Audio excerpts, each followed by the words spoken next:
अस्सलामुअलैकुम रहमतुल्लाहि ताला वबरकातुहू। दोस्तों, उम्मीद करता हूँ आप लोग अच्छे से होंगे, खैरियत से होंगे। और दोस्तों, आज की ये वीडियो बहुत ही ज़्यादा इम्पोर्टेंट और ख़ास होने वाली है दोस्तों। और आज की वीडियो में जो बातें बताई जाएंगी, जो बयान आपके सामने किए जाएंगे, रखे जाएंगे, ये बिल्कुल कुरान और हदीस से लबरेज़ है और कुरान और हदीस की रोशनी में ये बातें आपको बताई जाएंगी। दोस्तों, सवाल पैदा होता है कि क्या सदका हर कोई दे सकता है? ये जो सदका है क्या हर कोई दे सकता है? अमीर भी दे सकता है या गरीब भी दे सकता है? ये सवाल पैदा होता है, क्योंकि ज़कात एक ऐसी चीज़ है जो ज़कात हर कोई नहीं दे सकता है। जो साहिब निसाब है, जो मालिक निसाब है, ज़कात वही दे सकता है। कुर्बानी जो मालिक निसाब है वही कर सकता है। लेकिन कुर्बानी के मसले अलग है और ज़कात के मसले अलग है और सदका के मसले अलग है। क्या सदका हर कोई दे सकता है? जी हाँ दोस्तों, सदका हर कोई दे सकता है, या वो गरीब हो या वो फिर अमीर शख्स हो, सदका हर कोई दे सकता है। और सदका किसे कहते हैं? सदका का मतलब क्या होता है? तो सदका, गरीब को मदद करने का मतलब ये सदका होता है। गरीब की मदद करने का नाम सदका है। इसलिए हर किसी को चाहिए कि सदका निकाले। और सदका निकालने से, सदका करने से कुरान और हदीस की रोशनी में 10 फ़ायदे ऐसे हैं जो आपके सामने रखने वाला हूँ। लेकिन उससे पहले एक छोटा सा वाक़या आप समाप्त करते चले, उसके बाद 10 फ़ायदे आपको इंशाअल्लाह ताला मैं बताऊंगा कि सदका करने के 10 फ़ायदे क्या होते हैं। दोस्तों, एक मोहल्ला था और उस मोहल्ले में, और वो बकरीद का दिन था, यानी कुर्बानी का दिन था।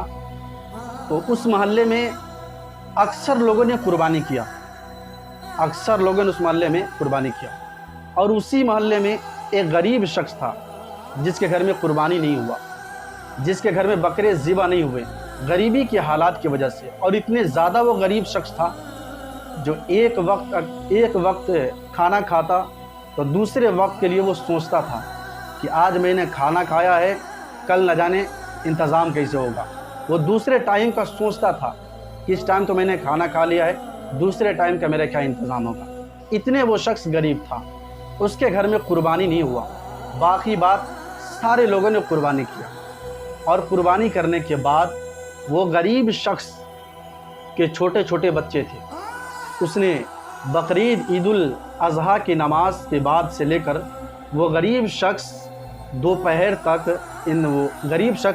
तक इंतज़ार करता रहा कि काश कोई मेरे घर पर भी गोश्त का 2 लोथड़ा, 2 बूटी लेकर मेरे घर पर भी कोई आ जाता कि मैं अपने गरीब बाल बच्चों को खिला सकता था। लेकिन सुबह से लेकर दोपहर का वक्त हो गया और किसी ने भी 2 बूटी लेकर गोश्त के उसके दरवाजे पर लेकर नहीं पहुंचा। वो बेचारा गरीब शख्स सुबह से लेकर दोपहर तक इंतज़ार किया। उस गरीब शख्स की बीवी ने कहा, क्या मेरे शौहर, हमारे घर के बगल में एक डॉक्टर साहब है, उनके घर पर कुर्बानी हुई है, आप जाए उनके घर पर और उनसे चंद बूटियाँ आप मांग ले ताकि अपने बच्चों को बनाकर खिला सकूं। उसका शौहर ने कहा ठीक है। शौहर गया और शौहर के साथ साथ बीवी भी गई।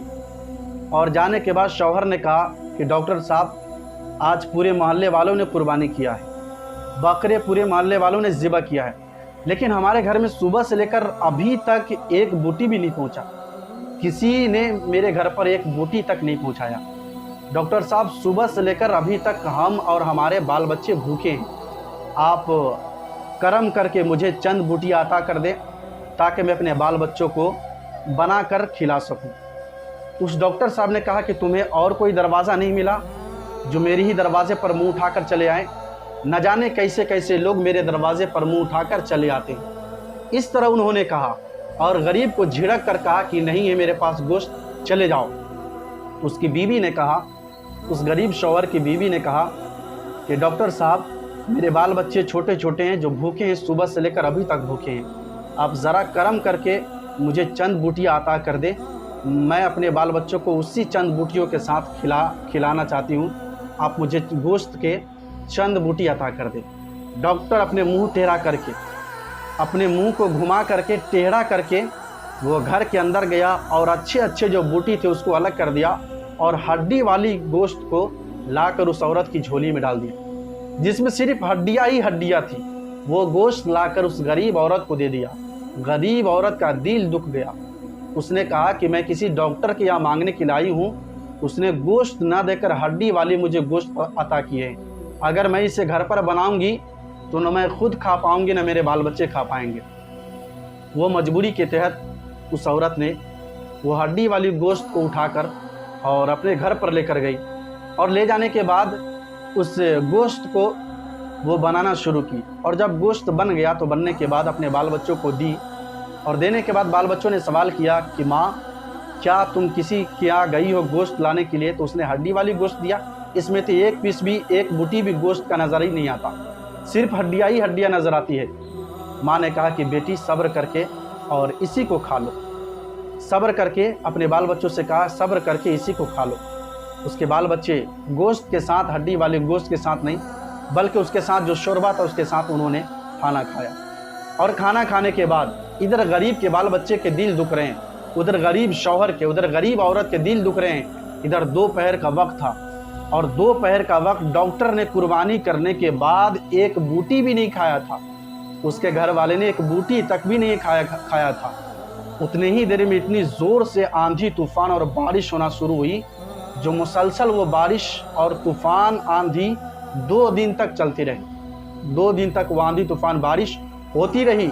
और जब हुई तो लाइट जो मोहल्ले में थे, बिजली थी, वो बिजली कट गई, और कटने के बाद 2 दिन तक लाइट नहीं आई। और डॉक्टर ने उस सारे गोश्त को उठा करके फ्रिज में डाल दिया था। और जब 2 दिन तक लाइट नहीं आई तो दूसरे दिन के बाद तीसरे दिन जब उसने फ्रिज को खोला तो फ्रिज खोलने के बाद गोश्त की बदबू आ रही थी, गोश्त सड़ गए थे, गोश्त के फ्रिज के अंदर से गोश्त की सड़ने की बदबू आ रही थी।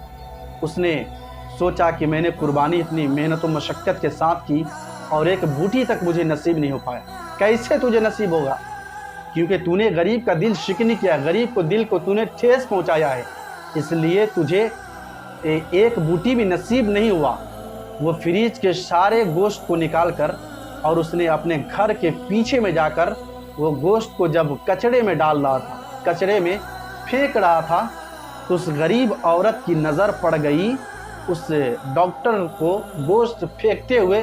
उस गरीब औरत की नज़र पड़ गई। जब उसने देखा कि मैंने इससे 2 दिन पहले कबल गोश्त मांगने गई थी, तो उसने मुझे हड्डी वाली गोश्त दिया, जिसको मेरे बाल बच्चों ने रिजेक्ट कर दिया, मेरे बाल बच्चों ने खाया नहीं, शोरबे के साथ खाया है। तो देखने के बाद जब वो गोश्त डॉक्टर फेंक रहा था, कचड़े में डाल रहा था, उस औरत ने कहा कि मौला तेरा भी क्या इंसाफ है, तेरा भी क्या खूब इंसाफ है, जो तेरे गरीब का दिल दुखाता है, जो तेरे गरीब का दिल शिकनी करता है, जो तेरे गरीब के मुंह से निवाला छीनता है, मौला तो उसके मुंह से निवाला छीन लेता है। तो ये गरीब की मदद न करने का और ये गरीब को दिल शिकनी करने का, गरीब को दिल में ठेस पहुंचाने का ये नतीजा है कि अल्लाह ताला ने उस गरीब शख्स को झिड़क करके उसके अपने दरवाजे पर से भगाया था और हड्डी वाली गोश्त दिया था। उस हड्डी वाले गोश्त को तो वो ना खा पाया, लेकिन अल्लाह ताला ने एक ऐसा फ़ैसला किया कि जब मेरे गरीब बंदे नहीं खा सकते हैं तो तू भी नहीं खा सकता है। उस गरीब औरत के, उस गरीब शौहर के, उस गरीब बाल बच्चों के मुंह से उस डॉक्टर ने निवाला छीना, अल्लाह ताला ने उसके मुंह से निवाला छीन लिया। इसलिए हर किसी बंदा मोमिन से मेरी गुजारिश है, गरीब की हमेशा मदद कीजिए। इसी का नाम सदका है नहीं? और सदका करने के 10 बहुत बड़े फ़ायदे हैं। नंबर 1, सदका आफात और मुसीबतों का ढाल है। सदका आफात और मुसीबतों का ढाल है। जब भी आपके ऊपर कोई मुसीबत आने वाली होगी, कोई जुल्म होने वाले होंगे, तो सदका अगर आपने किया होगा तो वो सदका आपके सामने खड़ा हो जाएगा। ये तलवार की तरह ढाल बनकर वो सदका वो जुल्म के सामने खड़ा हो जाएगा, वो मुसीबत के सामने खड़ा हो जाएगा। यानी सदका करने वालों के लिए वो मुसीबत भी आएगी और परेशानी भी आएगी, तो सदका आगे खड़ा होकर के मुसीबत इस इंसान पर आने नहीं देगा जिसने सदका अदा किया है। नंबर 2, सदका करने से अल्लाह ताला इज़्ज़त को हिफाजत करता है और उसके मकाम को बुलंद कर देता है। सदका करने से, नंबर 2, सदका करने से अल्लाह ताला उसकी इज़्ज़त को हिफाजत करता है और उसके मकाम को बुलंद कर देता है। ये सदका करने के फ़ायदे हैं। नंबर 3, सदका हर किस्म के बीमारियों को दूर करता है। यानी صدقہ ہر طرح کی بیماریوں کو دور کر دیتا ہے۔ آج تو دیکھ رہے ہیں کہ جو کروڑوں میں کھیل رہا ہے، جو لاکھوں میں کھیل رہا ہے نہیں، اس کے پاس طرح طرح کی بیماری ہے، طرح طرح کی مصیبتیں ہیں، اس کے باوجود بھی اگر کوئی غریب شخص اس کے دروازے پر بھیک مانگنے کے لیے آتا ہے تو اس سے بھیک وہ عطا نہیں کرتا، بھیک نہیں دیتا ہے، بلکہ جھڑک کر کے بھگا دیتا ہے۔ تو یہ جان لے کہ اگر غریب کی مدد آپ نے نہیں کی، صدقہ اگر آپ نے ادا نہیں کیے، تو بیماری میں 10 سال سے پریشان ہے تو یہ کم ہے، پوری زندگی بیماریوں میں پریشان رہو گی۔ اس لیے اگر بیماریوں سے چھٹکارا پانا چاہتے ہو، اگر مصیبت سے چھٹکارا پانا چاہتے ہو تو صدقہ ادا کرنا سیکھ لو، غریبوں کی مدد کرنا سیکھ لو۔ یہ نمبر 3 تھا کہ صدقہ ہر قسم کے بیماریوں کو دور کر دیتا ہے۔ نمبر 4، صدقہ کرنے سے مال اور دولت میں برکت ہوتا ہے نہیں؟ کسی کے دروازے پر اگر 5 مہمان آنے والے تھے، 10 مہمان آ گئے تو وہ ناراض ہو جاتے ہیں کہ میں نے 5 کو دعوت دی تھی، 10 کیوں چلے آئے؟ 10 آئیں تو میرے گھر میں کھانا گھٹ جائیں گے، ہے نہیں، میرے گھر میں اناج گھٹ جائیں گے۔ لیکن ان کو یہ پتہ نہیں کہ مہمان کسی کے دروازے پر آتا ہے تو وہ آپ کا رزق نہیں بلکہ اپنا رزق خود انتظام کر کے آتا ہے، آپ کو گھٹتا نہیں ہے۔ اگر مہمان 5 کی بجائے اگر آپ کے دروازے پر 10 آئیں تو آپ خوش ہو جائیں کہ اللہ تعالیٰ نے، میں نے تو مانگا تھا 5 لیکن اللہ تعالیٰ نے میرے دروازے پر 10 مہمان کو بھیج دیا ہے۔ اس سے کیا ہوتا ہے کہ جو صدقہ کرتا ہے اللہ تعالیٰ اس کے دولت میں برکت عطا کر دیتا ہے، دولت میں برکت عطا کر دیتا ہے۔ نمبر 5، صدقہ دینے والوں کے لیے اس کی دولت میں برکت کے لیے، جو صدقہ کرتا ہے اس کے دولت میں برکت کے لیے فرشتے دعائیں کرتا ہے۔ کون؟ فرشتے دعائیں کرتا ہے۔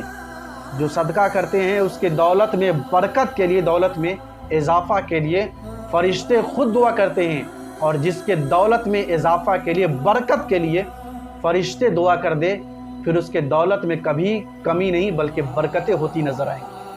نمبر 6، صدقہ کرنے سے سخت اور پتھر دل بھی موم کی طرح پگھل جاتا ہے نہیں؟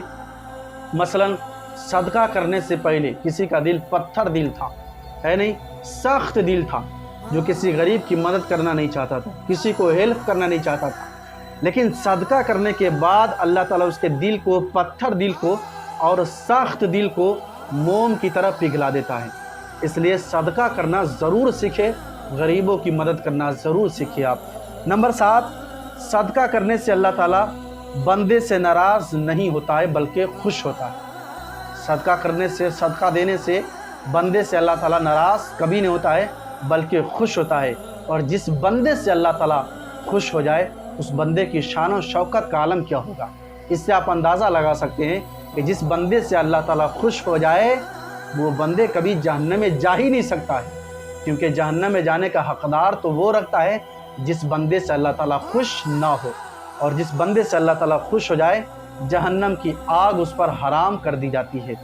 نمبر 8، صدقہ کرنے سے عذاب قبر اور جہنم سے حفاظت کا ذریعہ بنتا ہے۔ صدقہ کرنے سے عذاب قبر اور جہنم سے حفاظت کا ذریعہ بنتا ہے۔ اس لیے صدقہ کرنے کی بہت بڑی فضائل ہے، بہت بڑی فضیلتیں ہیں، ہے نہیں؟ اس لیے صدقہ کرنا ضرور آپ سیکھیں۔ نمبر 9، صدقہ کرنے سے بری موت نہیں آ سکتی ہے۔ صدقہ کرنے سے بری موت نہیں آ سکتی ہے۔ اب بری موت کون کون سی موت ہے؟ بہت ساری موت ہے بری موت۔ ایکسیڈنٹ ہو کر مر گیا، زہر کھا کے مر گیا، پھانسی لگا کر مر گیا، یہ سب بری موت ہے۔ اس لیے جو صدقہ کرتا ہے اللہ تعالیٰ ان موتوں سے اللہ تعالیٰ اس بندے کو حفاظت کرتا ہے۔ کس بندے کو؟ جو صدقہ کرتا ہے، جو صدقہ دیتا ہے اللہ تعالیٰ اس کو بری موت سے بچاتا ہے، اچھی موت پر اسے موت دیتا ہے۔ اس لیے صدقہ آپ ضرور کریں۔ نمبر 10، صدقہ کرنے سے قیامت کے دن گرمی سے حفاظت کا ذریعہ بنتا ہے نہیں؟ قیامت کے دن 1 ہاتھ یا 1.25 ہاتھ سورج قریب ہوگا۔ قیامت کے دن یہ 1 ہاتھ یا 1.25 ہاتھ سورج قریب ہوگا، لیکن کس کے قریب ہوگا؟ جو گنہگار شخص ہوگا، جو کافر شخص ہوگا، اس کے منہ کے قریب 1 ہاتھ یا 1.25 ہاتھ کے قریب سورج ہوگا۔ گنہگار کافروں انسان کے قریب ہوگا، لیکن جو صدقہ کرتا ہے اللہ تعالیٰ تو اس سے خوش ہے۔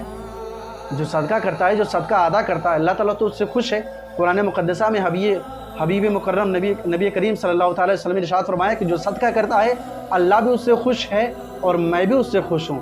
تو جس سے اللہ تبارک و تعالیٰ خوش ہو، قیامت کے دن اس کے منہ کے قریب ایک ہاتھ یا سوا ہاتھ سورج قریب نہیں ہو سکتا ہے۔ کیوں نہیں ہو سکتا؟ کیونکہ اللہ اس سے قریب ہے، اور جس بندے سے اللہ تعالیٰ قریب ہوتا ہے اس بندے کو کسی چیز کی تکلیف کبھی نہیں ہو سکتی ہے۔ اس لیے ہر کوئی بندہ مومن یہ خیال ضرور پیدا کرے اپنے دل میں کہ صدقہ کرنے کی کوشش ہمیشہ کرے، کیونکہ صدقہ کا نام غریبوں کی مدد کرنا ہے۔